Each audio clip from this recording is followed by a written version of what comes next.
I find it interesting that Senator Paul is accusing us of having a gimme, gimme, gimme attitude towards federal spending, when in fact, New Jersey is a donor state, and we get 61 cents back on every dollar we send to Washington. And interestingly, Kentucky gets $1.51 on every dollar they send to Washington. So if Senator Paul wants to start looking at where he's going to cut spending to afford defense, maybe he should start looking at cutting the pork barrel spending that he brings home to Kentucky. All right, take that, Senator Paul. And here is Senator Rand Paul joining Dom Giordano. Senator, good to talk with you again. Thanks for joining us. Hey, Dom. Glad to be with you. Well, you know, it's always a great time when we have you on because you are in the center. What you brought in a very short time to the Senate is what Governor Christie, who used to be an esteemed guest, calls esoteric. So I guess I'm esoteric and you're esoteric. Yeah, you know, the thing about all the spending, and this is what really wasn't adequately debated up here. When we debated the funding for Sandy, right, I actually supported giving them 1 year's worth of funding and then offset the spending that we spent on Sandy, offset it with spending cuts from money that we're spending overseas, giving to countries that are burning our flag. So you would think, you know, most Republicans would support that. One, we helped people in need. The government, you know, can have a role, but we didn't add to the deficit by doing it. What I objected to was many, and often some of the Republicans, who just said they just want it all. They want everything, and they didn't care whether we offset it. That's what got us in this problem, and that is the kind of attitude we need to fight against, and we need to say we have to be responsible. And, you know, that's what I've been fighting ever since I've come up here. I'm the one with the 5-year balanced budget that actually eliminates federal departments. What's your response to, now the debate comes out, we hear this often in states like New Jersey, Senator, where Governor Christie says they only get, 61 cents back for every dollar they send to Washington. You're in Washington. You're taking that and you're hijacking it to Kentucky. Well, one, it's just not true. I haven't hijacked anything to Kentucky. I haven't voted for any special projects in Kentucky. We do have 2 military bases. I do support them, but we've actually never had any special legislation that's allowed me to direct money to anybody in Kentucky. So really, the formula of the way things go out is it goes, more money goes to poor people. But I'm one of the ones trying to reform the entitlement programs and make sure it only goes to those who can't work, not to those who won't work. So really, you know, it's sort of a tiff that's been created that I think I'm ready to get beyond this, because the thing is the party needs to be bigger. In New England and in the Northeast, the Republican Party is on life support, so really squabbling among Republicans is just not useful. He started it, but I'm ready to end it, and so I'm hoping that we can, you know, get back to attacking Democrats. Certainly, aren't there enough Democrats to attack? I would agree, but I know from firsthand experience when you don't go fully down the Christie line, you're seeing what happens. But I wanted to get you to something, though, that's a serious disagreement between the two of you, Senator, not just this little back and forth stuff. And that involved the Christie saying it's esoteric, these debates over the NSA and related matters. I'm more in your camp on this, but I think it's a fairly tight call on providing for security while at the same time protecting our liberties. And Christie seems to represent the establishment. You represent, to me, a door to young people with this and others that are open to hearing about privacy rights and civil rights. You know, one of the things is that when you talk to young people and you tell them about the Republican message of low taxes, balanced budgets, and less regulation, they sort of have a blank look and they say, well, I don't own anything. I don't have anything that's taxed. I don't pay much in taxes, but I do have a cell phone and I am on the Internet, and I'm concerned about the government snooping and spying on Americans without a warrant. The other thing is there are other libertarian-like ideas. One of them is that you shouldn't be detained or indefinitely detained without a trial. And unfortunately, the Congress and the President last year passed legislation that says that an American could be accused, sent to Guantanamo Bay with no trial, no accusation, basically forever. And to me, that's reminiscent of some of the bad times in our history, when we did that to the Japanese in World War II, when we had times in the Old South when blacks were detained or violently assaulted or even killed. without any kind of trial. So I think these issues, these libertarian issues that some think are esoteric, are actually great Bill of Rights issues that show that the Republican Party can and will stand up for minority rights, will stand, whether it's your religion or the color of your skin.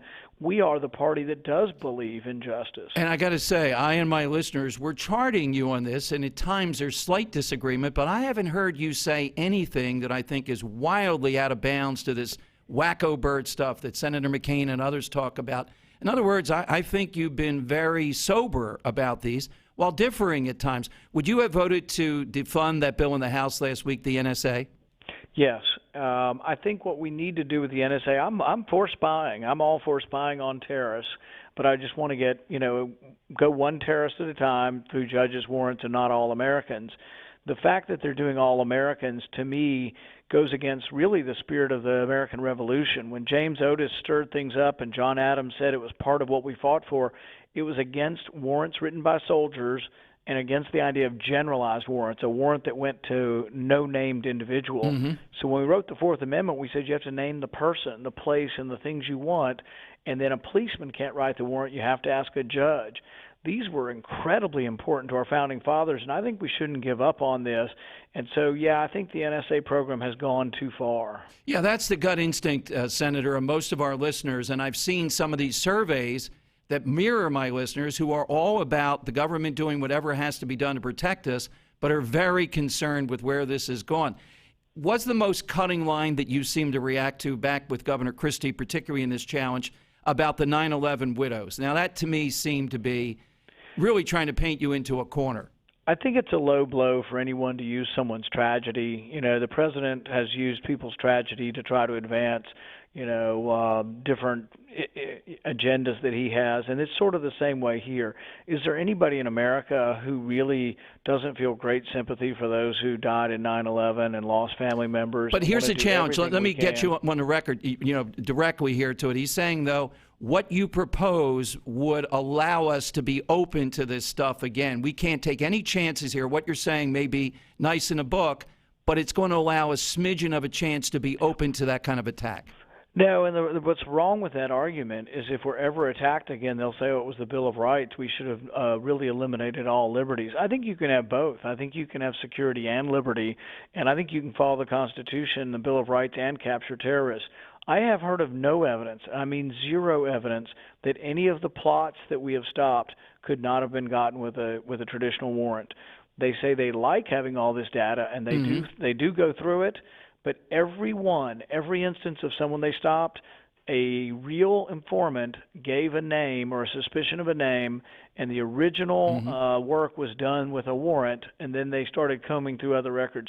But they always got the tip-off from an informant. Parting question for you, an area that I think you're right. We're centering on the food fight here, but an area you're passionate on, I have high hopes for, and you may even have more knowledge, that this opens us up as conservatives to minority communities, is the school choice issue. I know you've spoken in Philadelphia, where I'm from, and other places around this. Talk about that, the power of it, and how it brings all these issues home together, I think. Well, I had two hearings this week, one at a charter school in Nashville, Tennessee, and the other one in D.C. D.C. not only has a lot of charter schools, it's got a voucher program that's been around for a while, and they also have private school scholarships. So we had kids come in from all of them. You would be amazed at these kids. They're so articulate, and I was so proud of them going on to college and the successes. One young woman learned Mandarin in high school, went to a private school, Georgetown Day, went on to Oberlin College, is now going off to Japan for a job that she's gotten. And just amazing. And I imagine what it must have been like in the original school where she was, and she got so lucky to get out. One parent told about 1,000 kids who are trying to get into a charter school that has 30 openings. Really, what that does is it competition, breeds excellence, and the schools will get better and better. There's no reason why every public school couldn't become a charter school, which means it would be more freedom for the teachers to decide the curriculum and how you teach, and less intrusiveness from bureaucrats. What in the immediate future, Senator, next couple of months, what's going to really be a centerpiece for Rand Paul? What are you looking at? We're going to go around the country on a tour of school choice. We're going to go in the near future to Chicago and to Milwaukee, the home of the vouchers, and we're going to keep talking about this because the Democrats in my state are opposing school choice. They're opposing charter schools, and the status quo is allowing about 50% of kids in a lot of these neighborhoods not to graduate from high school. If you don't graduate from high school, your unemployment rate is greater than 25%.